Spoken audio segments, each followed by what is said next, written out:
Coucou, c'est Kitten. Oui, je sais, ça fait beaucoup trop longtemps que j'ai rien posté. Du coup, si j'ai 4 vues et 3 likes, un grand merci. Puis si j'en ai pas, je l'aurais bien mérité. Depuis tout ce temps, j'ai lu tous vos messages que vous avez pu m'envoyer un peu partout. Ça m'a fait trop plaisir, ça m'a réchauffé le cœur. Surtout avec ce qui m'est arrivé, je vous raconte rapidement, très brièvement. En gros, en l'espace d'une semaine, on a réussi à me voler mon téléphone portable sur lequel j'enregistre absolument tous mes mots de passe, tous mes contacts, ma vie, ma mémoire, tout. Et évidemment, je n'ai aucun backup, donc aucune sauvegarde.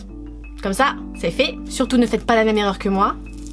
Et une semaine après, jour pour jour, je rentre prendre ma voiture qui est censée être sur la place de parking, comme d'habitude, et elle n'y est pas, on me l'a volée. Je suis partie au commissariat, je sonne. Oui, bonjour, quelle est la raison de votre venue? Oui, bonjour, je crois qu'on m'a volé ma voiture. Vous croyez? Ben ouais, en tout cas, elle n'était pas là où je l'ai garée. Le policier m'ouvre, commence à ouvrir son registre de la fourrière. Je me dis peut-être qu'elle est là-bas, peut-être qu'elle était mal garée, je ne sais pas. C'est quoi votre voiture? C'est une Renault Clio. Ah bah c'est bon, elle est là. C'est quoi la plaque? Gna gna gna. Ah bah non, c'est pas celle-ci. Oh, une Renault Clio. Ah non, c'est pas la vôtre. Oh, une Renault Clio. Ah, c'est pas la vôtre. Une Renault Clio. Ah, c'est pas la vôtre. Oh bah tiens. Et au bout de 15 Renault Clio, ah bah non, elle est pas à la fourrière. On vous l'a volée. Merci. Et en plus dans ma voiture, on m'a volé aussi, je tiens à le dire parce que c'est la deuxième fois, on me vole mes albums de Bruno Mars et de Michael Jackson. Bref, et en plus, à côté de tout ça, les mois de juin, juillet, c'était les pires de ma vie. De ma vie au travail. Et donc je pense que maintenant, je m'avance pas trop en disant que le pire est derrière moi. Puis sans aucune transition, je sais qu'il y en a qui ont déjà commencé leurs vacances depuis juin, voire mai pour les plus chanceux, il y en a qui sont en plein dedans et puis il y en a qui les ont déjà fini. Moi ça commence maintenant, je suis trop contente et c'est donc mes vacances de rattrapage parce qu'il y a plein de choses que je me dis tous les jours, je dois faire ci, je dois faire ça, mais en fait avec le travail et les longues journées qui passent, le week-end et quand t'es de repos, en fait t'as juste envie de dormir et de rien faire.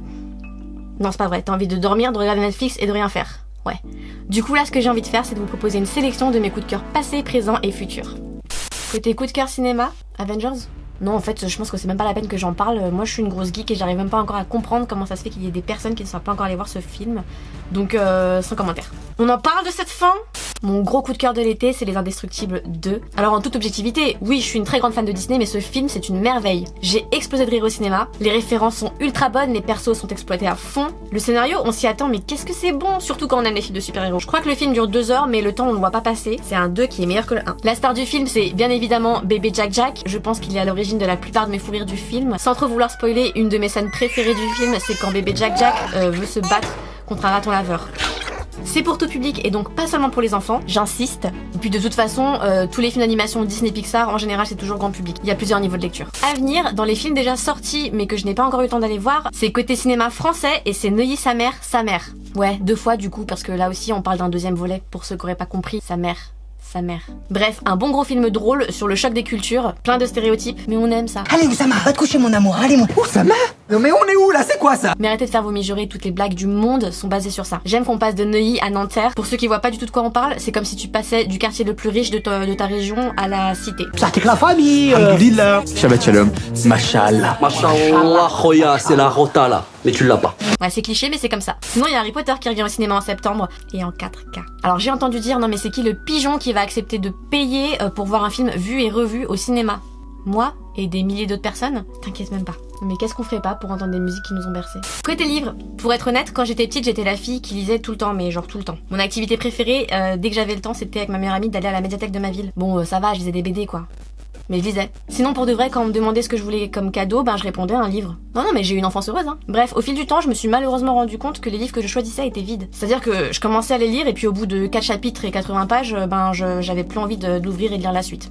En fait, c'est comme quand tu juges quelqu'un par son apparence. Oui, la couverture est belle, les commentaires, les avis, que du bon. Il y a de la couleur, des images. Et puis quand tu l'ouvres, y a plus rien. C'est fade. Oh, c'est méchant de dire ça. Mais bon, ouais, c'est comme ça, parfois il y a des livres qui sont pas censés rencontrer ta route, et puis c'est une erreur de jugement. Donc je disais plus trop, sauf les BD. Les BD c'est cool. Bref, un jour je te travaille, en pause, j'entends aux infos, oui c'est la sortie du nouveau livre de Untel, tout le monde fait la queue pour prendre un exemplaire, bref c'est la folie. Je lève les yeux, moi ça m'intrigue. Il y a un peu tout le monde qui donne son avis, et j'entends surtout les mots addictif, prenant, suspense, ne pas pouvoir refermer son livre, tout ce que je recherche. Je note le nom de l'auteur et à la fin de la journée, j'achète le livre. Ce livre, c'est La vérité sur l'affaire Henri Kébert de Joël Dicker. Ça c'est mon marque-page, ça fait un peu clochard, c'est mon ticket de caisse. Oui mes marque-pages, c'est mes tickets de caisse. Et donc ce livre, je l'ai pris et je me suis dit, toi tu vas me redonner la foi en la lecture. Et donc j'ai commencé à le lire et j'étais un peu déçue déçue finalement parce que je le trouvais pas foufou sur le début, sur les premières pages. Mais je suis tombée dans le piège, j'ai pas réussi à décrocher. En fait, ça m'a donné exactement la même impression que pour la série Revenge. Oh mon dieu, la meilleure série du monde. Bon, j'abuse encore, mais c'est vraiment une de mes séries préférées. Je la trouve magnifique, l'actrice Emily Van Camp. En gros, c'est une histoire de revanche, comme son nom l'indique. Ça se passe dans les Hamptons, donc endroit super sexy. Pour toutes les personnes qui se demandent qui est Emily Van Camp, c'est les geeks vont reconnaître, c'est la petite copine de Captain America. Bref, pas là pour parler de Revenge, mais vous devriez voir, c'est vraiment une super série. Donc on en revient à ces 850 pages que j'ai lues d'une traite. À la fin j'en ai ri tellement j'ai adoré cette sensation de me dire non, pourquoi c'est fini, mais il est trop fort, c'est pas possible. C'est-à-dire que j'ai réouvert le livre, j'ai pris le dernier chapitre et je l'ai relu comme si je l'avais jamais lu, alors que je venais de le lire. Bref, j'avais pas envie que ça se termine. Un bon livre, Marcus, est un livre qu'on regrette d'avoir terminé. My precious. Du coup, quand j'ai fini celui-là, je me sentais vraiment vide de je ne sais pas quoi. Donc j'ai acheté le dernier du même auteur. La disparition de Stephanie Meyer. Donc j'ai pas osé le commencer, c'est par manque de temps, mais c'est surtout parce que j'ai peur d'être déçue. C'est-à-dire que j'ai tellement aimé celui-ci que j'ai peur de prendre celui-là et de me rendre compte que finalement je peux être déçue au bout des premières pages. Et de toute façon, maintenant que je suis en vacances, je pense que c'est le moment ou jamais. Je vais terminer cette vidéo musicalement. Non, vous inquiétez pas, je vais pas chanter. Bon après, s'il y en a qui veulent me voir chanter, il y a un lien qui est juste là. Et puis pour ceux qui veulent pas me voir chanter, ben le lien est quand même là. C'est juste que depuis quelques mois, il y a une musique que j'écoute en boucle. Quand t'es dans le métro tous les jours et dans le RER tous les jours et que tous les jours il y a un problème, je te jure que la musique, tu en as besoin. La première, c'est Petite Sœur de John Ali. C'est la musique que j'aime. Petite sœur, dans tes yeux, j'ai vu ton cœur.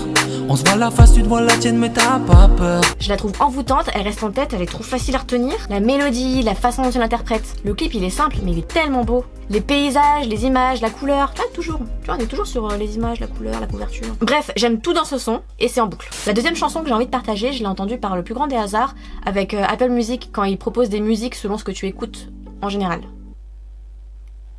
C'est clair? Ce son, je l'ai kiffé dès la 8e seconde.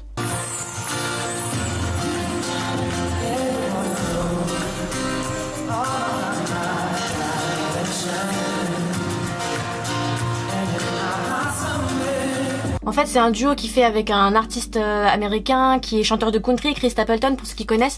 Et je trouvais ça complètement dingue de le retrouver sur ce genre de chanson. On est bien loin des prods et des featuring avec Timbaland et tout ça. Attention, je dis pas que cette époque était naze, elle était parfaite, mais c'est juste que là, de le voir évoluer sur ça, bah ça tombe bien et ça lui va bien. Faut quand même se dire qu'avec juste un son, j'ai presque voulu aller à son concert.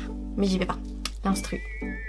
Et enfin, je pouvais pas terminer cette partie sans évoquer un artiste que j'admire profondément, je le trouve complètement sous-estimé. C'est Justin Nozuka, c'est un artiste indépendant, il fait ce qu'il veut, comme il veut, quand il veut. Ça donne des chansons qui peuvent être sombres, qui traitent de sujets délicats, mais ça donne aussi de la douceur. Et puis on se sent bien, il y a cette lumière. Et d'un coup, j'ai plus d'amertume contre rien ni personne. Je l'ai vu en concert dernièrement à Paris vers Pigalle, je sais même pas s'il y a plus authentique que ça. Ce mec, de toute façon, dès qu'il annonce une date sur Paris, je suis là. Pour ceux qui veulent voir de quoi je parle, à la fin de la vidéo, je mettrai un petit extrait du concert. Bien sûr, les vacances, c'est aussi synonyme de Netflix, mais de toute façon, même quand c'est pas les vacances, ça tourne à fond. Tout ça pour vous dire que j'ai de quoi m'occuper pendant ces vacances, et vous? Si vous avez des conseils, n'hésitez pas à me les mettre en commentaire, je prends tout. Et bah voilà, bonne fin de vacances. The first two are on the up.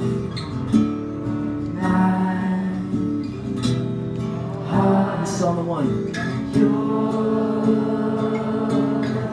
You guys try that now.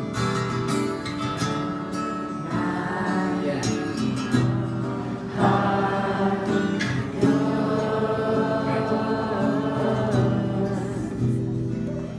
This morning I woke up beside the river.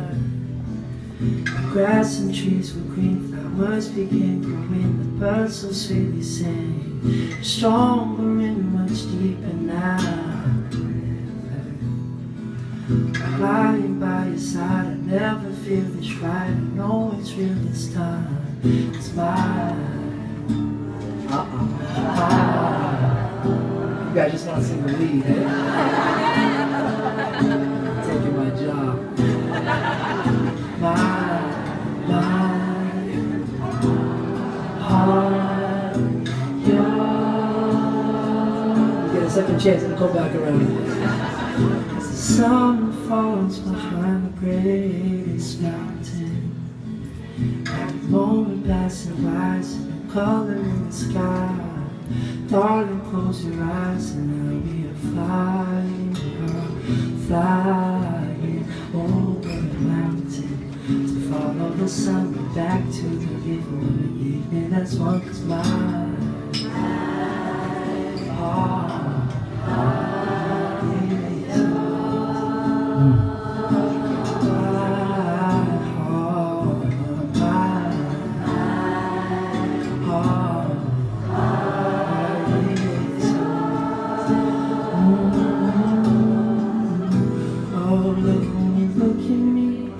hits me just like the summer breeze.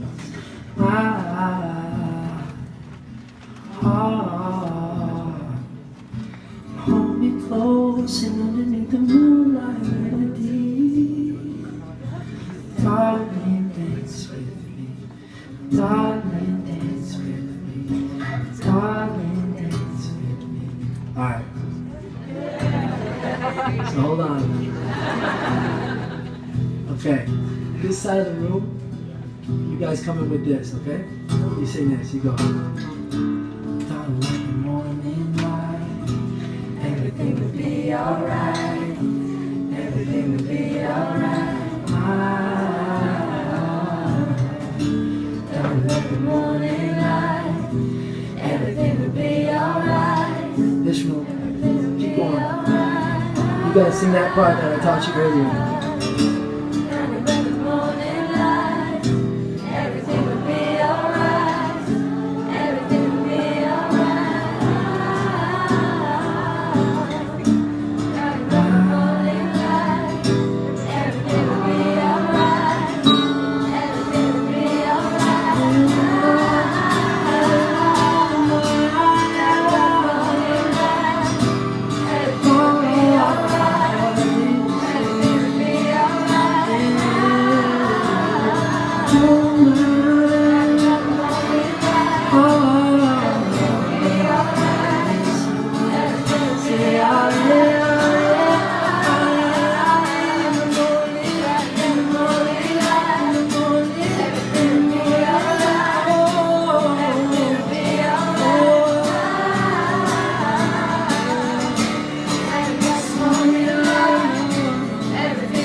Beautiful. Thank you so much. You guys sound so beautiful.